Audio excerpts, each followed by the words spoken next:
ao escrever no chão com o dedo, o que tu acha que Jesus estava comunicando aos acusadores da mulher adúltera, né? Qual pode ser a mensagem por trás desse gesto, né? Não falo nem do texto escrito. Do texto em si. É o gesto que ele teve, porque Sim. do nada, né? Do Neida, que nem o já tá falando agora, vem Jesus lá, todo mundo, ei, agora que tu vai fazer? Eu imagino as pessoas gritando, ei, o que tu vai fazer agora? Agora E aí, e agora, o que tu vai fazer, sabe? E os soldados ali já esperando pra prender ele.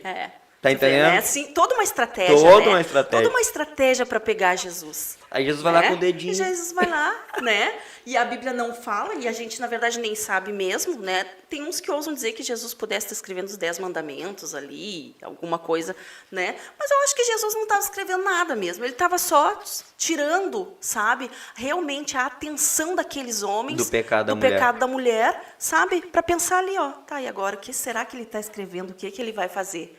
Né?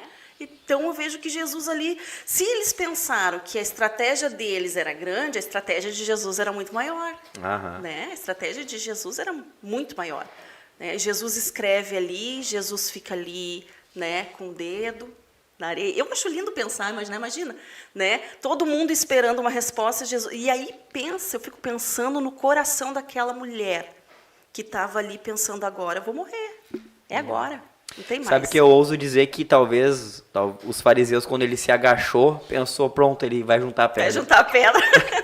Ele vai começar, né? Sabe que não falou nada. Ele tinha direito porque estava dentro da lei, né? Sim. E se até eles pensaram, pronto, ele já vai dar a primeira pedrada. pedrada. Vai dar a primeira pedrada.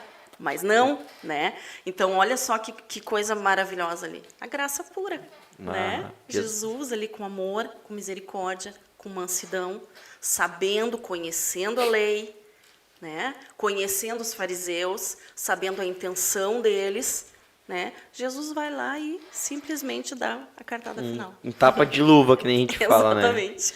E quando Jesus desafiou aquele sem pecado a tirar a primeira pedra, né? Como essa ação reflete, né, a graça de Deus em igualdade diante a lei divina, né? Exatamente. Então ali Jesus mostrou, né? Jesus mostrou, eu cumpro a lei. Eu conheço a lei também. Eu sei como viver aquilo que vocês não podem viver. Né? Porque quando ele diz ali, né, aquele que não tem pecado, atire a primeira pedra. A gente vê, olha, Jesus não disse assim, olha, vocês que não têm pecado, vocês têm pecado. Jesus não disse assim, ó, vocês têm pecado. Por que vocês querem apedrejar? Jesus não afirmou que eles eram pecadores. Jesus não afirmou que eles tinham pecados. Jesus simplesmente, né, ele fez quase uma pergunta ali, aquele que não tem pecado. Alguém tem? Né? Ele não afirmou, ele sabia. Claro que Jesus sabia que os fariseus eram pecadores, que eram homens pecadores. Todos eram, todos somos. Né? Mas em nenhum momento ele disse, olha, vocês também têm pecado. Então, mesmo vocês sendo pecadores, quem é que vai atirar a pedra? Não, ele faz uma pergunta, aquele que não tem pecado. Atira a primeira pedra. Que seja o primeiro, né? Que seja o primeiro. Então, em momento nenhum, Jesus acusa. Em momento nenhum, Jesus traz acusação sobre a vida daquela mulher, dos fariseus, assim como ele não traz para nós. Né? Porque, às vezes, a pessoa pensa, né, a pessoa está numa situação da vida cotidiana e está ali no pecado, no erro, sabe que está no erro, e começa a se acusar, e pensa que é Deus. E pensa que é Deus, mas Deus está me acusando. Deus não acusa. Jesus não acusa ninguém. Quem acusa é o inimigo. É o inimigo. Né? Então, se há alguma acusação, não provém do Senhor. Né? Não é a graça, não é o perdão, porque Jesus não acusa. Mesmo o Senhor Jesus sabendo que nós somos pecadores. Ele não acusa, ele perdoa. Jesus, ele é tão misericordioso, a palavra diz que a misericórdia do Senhor dura para sempre, né? Esse tempo atrás a gente estava eu tive que fazer um velório de uma menina e eu disse assim, o pessoal, cara, será que ela foi salva? Será que ela não foi salva? E o pessoal naquela euforia, né? Porque a palavra ela enfatiza muito sobre o crer em Jesus, ser batizados, né, e tal. E eu disse assim, cara, a salvação ela retém ao Pai. Hoje vocês vêem um Everton pregando, vocês vêem um Everton orando por pessoas, né? E você sabe se você é salvo ou não? Não sabe, cara? Porque às vezes o pecado ele não está estampado na nossa cara, ele está quando a gente está em secreto. Exatamente. Por isso que eu acho que a palavra ela enfatiza tanto Mateus 6,6, sabe? vai ter com teu pai, fecha a porta do teu quarto em secreto. Porque é ali que Deus quer te conhecer. Porque Sim. publicamente é fácil da gente transparecer algo, né? Sim. Eu costumo falar que Deus ele não pode transformar aquilo que a gente finge ser. Sabe, eu finjo ser espiritual. Os fariseus ali, eles estavam vivendo uma vida fingida de não ter pecado. Sabe, o que Jesus ele traz para aquela sociedade toda na época não foi para apenas os fariseus. Foi para uma sociedade inteira. Aquela mulher ela estava a ponto de ser apedrejada. Exatamente. E Jesus ele traz uma realidade para a sociedade. E aí, quem não tem pecado, atire a primeira. Sabe, ele não está trazendo um contexto apenas para aquele pouquinho Aquele grupo de não, pessoas. Não, ele está trazendo para toda aquela sociedade da época, sabe? A palavra de um homem, lógico que ele era Jesus, mas a palavra de um homem em ação e misericórdia, ele repercutiu em toda uma cidade, sabe? Sim. Então entender que Jesus, de fato, ele traz algo para aquele povo inteiro. Sim, porque não é um contexto isolado. Não. Tinha uma multidão. Eu tenho certeza que a multidão, além de um sair falando pro outro, né? Sim. Cara, eu fui lá e Jesus disse assim, que atire a primeira pedra. Por que tu não atirou? Você Sim. Tu acha que não teve essa disputa? Com certeza, né? E a gente olhando para a palavra, a gente vê que muitas vezes, né, Jesus falando com alguma pessoa, como por exemplo, com aquela mulher, a samaritana, que estava no poço, né? Boa. Jesus falou com ela. Jesus chega ali, né, e conversa com ela. E ela não se achava digna. Ela não se achava digna. Como? Tu, sendo judeu, conversando comigo, que sou samaritana? Jesus, o único homem que chega perto dela e conversa com ela. E o que ela vai fazer depois? Ela vai anunciar. Para todo mundo. Para todo mundo. Né? Ela vai falar, olha, eu vi ele, né? E ele conhecia o meu pecado, e ele sabia. Que eu acho lindo, outro momento em que Jesus, que a graça se manifesta. Graça, mais uma vez. Né? Né? Mais uma vez, Jesus diz para ela, vai, chama teu marido. E ela diz, ai, Senhor, eu não tenho marido. E aí ele vai e diz, né? Disseste bem, porque tu já teve 5 e o que tu tem não é teu. E aí ela fica, ele me conhece, ele é profeta. Né? E ali naquele momento ela tem uma vida transformada. E ela já entra na cidade transformando outras vidas, né? Transformando outras vidas, né? Ou seja, não foi um contexto isolado. Jesus falou com ela, uma mulher, e ela vai e leva para a cidade. Amém. Né? Então é aquilo, quando Jesus toca na nossa vida e nos transforma, não é um contexto isolado, é para nós falar, é para nós anunciar. Né? Que nem aqui, pensa que essa mulher adúltera, que foi pega em adultério, não saiu depois anunciando, com certeza. estava adulterando e ele me perdoou. Né? Ele não deixou que eu fosse apedrejada. Né? Pensa que isso aqui não acabou repercutindo no meio do povo, porque uma coisa é, Jesus, ele próprio não se anunciava e não fazia o nome dele, vamos dizer, mas a popularidade dele era grande. Sim, ele pedia para as pessoas não falarem. Exatamente, né? Ele pedia, né? Não fala.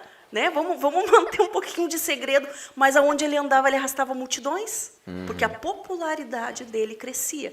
Então, ou seja, né, o contexto da graça não se manifesta, né, num contexto isolado. É para que ela se multiplique, para que seja anunciada. E Jesus, ele nunca usou da sua autoridade, né? Exatamente. Todas as vezes que ele curou, ele dizia, se apresenta, né? Se apresenta para o sacerdote, se apresenta. Então ele nunca tipo, não, cara, agora tu já foi curado, segue tua vida normal, que era isso que tem pra ti. Vai lá e fala que fui eu. Né? Nunca. Né? Pelo contrário, ele dizia, vai lá e te apresenta. Te apresenta. Porque eu creio que o trabalho de Jesus nessa terra ele sempre foi um trabalho de inclusão. Né? Ele pegava leprosos que ficavam afastados de uma cidade, eles viviam de migalhas e trazia aquele de volta para dentro de uma sociedade. Exatamente. Essa mulher, ela estava isolada de uma sociedade. A palavra não refere depois à vida dela, né? Sim. Mas provavelmente ela é uma daquelas que estava no acompanhamento, né? Depois tudo que é postado a galera usa contra o cara, né? Não tem embasamento bíblico sobre, mas eu imagino a felicidade dessa mulher em ter recebido algo de uma pessoa que ela não conhecia. Que ela não conhecia, né? Tu acha que ela não quis se aproximar de Jesus para conhecer mais ele? Com certeza. Com certeza ela era uma das multidões que seguia Jesus. Que seguia Jesus. Em algum momento da vida dela já tinha ouvido falar. Porque Jesus atraía tantas multidões que tinha pessoas que se achegavam a ele por ter ouvido falar. Né? Tinha cegos querendo ser curado por Jesus. Não tinham visto, só de ouvir falar. Só de ouvir falar. Né? Então, o que repercutia? A cura, o milagre de Cristo sempre repercutiu na sociedade. E repercute até os dias de hoje. Né? Até hoje. E nós estamos aqui para fazer isso acontecer. Né? Nós estamos aqui hoje como testemunhas dessa graça, porque assim como essa mulher, o meu pecado, o teu, né, o pecado da sociedade, das pessoas, daquele que se achega para Cristo, pode não ter sido igual ao da mulher, mas era um pecado, era um erro, de alguma coisa, né, nos impedia muitas vezes de nos aproximar de Cristo, mas aí Ele nos escolhe, nos chama, nos perdoa, né, para que nós venhamos a anunciar a sua palavra. Então fica a dica aí para quem está nos assistindo, né? E pega essa graça. Pega essa graça. Se apropria dela, né? Porque é de graça. Tem uma vida né? transformada. Esqueça o acusador, porque Jesus não acusa Jesus ninguém. não acusa. É isso, Everton, que nos dias em que eu tenho vivido, sabe? Eu quero enfatizar. É isso que eu quero, sabe?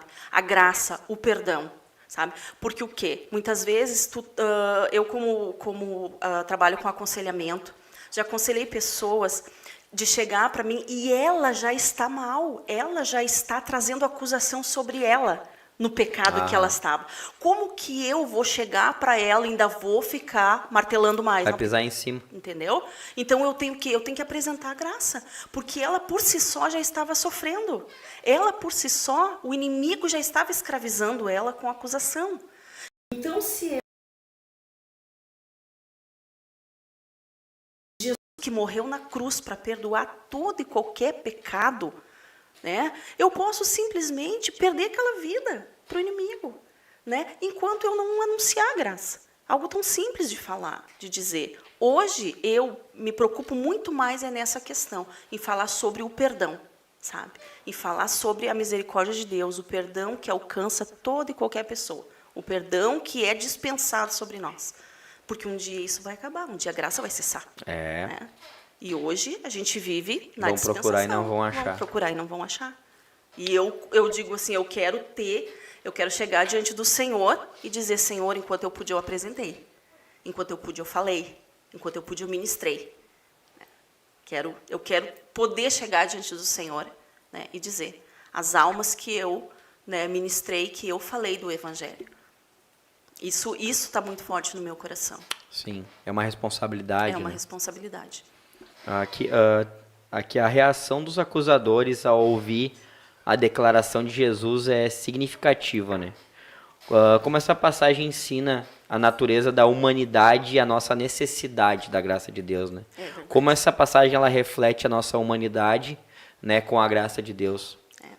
A primeira coisa que eu vejo assim, a humanidade extrema ali, foi eles largando as pedras, né? Ali se manifestou a humanidade deles. Por quê? Porque mostrou que eles realmente também eram pecadores, né? Diferente do pecado da mulher, diferente do pecado um do outro, né? Então a humanidade ali foi mostrada a partir do momento que o mais velho começa a largar pedra, né? Ali entra a humanidade, né? Porque a nossa humanidade nos mostra, a nossa humanidade fala, grita os nossos erros diariamente. Né? A nossa humanidade, ela fala que nós não temos capacidade para muitas coisas, se o Senhor não nos der. Né? A nossa humanidade, ela vai nos mostrar que muitas vezes nós, humanamente falando, não teríamos condições, né, de alcançar essa graça. Né? Nós, não é por mérito nosso, a graça do Senhor ela não é meritória. Né? Não é porque eu mereço. É porque eu sou boazinha, porque eu sou legal, né? Porque no fundo eu não sou legal. Ninguém é. Eu que brinco, né? Eu que digo assim, gente, eu sou uma pessoa tão mazinha, só Deus mesmo. Mas né? Porque nós somos seres humanos. Exatamente. Né? Toda a humanidade, ela reflete, né? Quantas vezes a gente perde a paciência com uma pessoa, né? Que às vezes a gente olha para a pessoa de só Jesus mesmo para perdoar, né? Porque se fosse eu, não sei como é que eu agiria. Né? Então, quer dizer, a nossa humanidade ela grita todos os dias que somos carentes e dependentes da misericórdia do Senhor.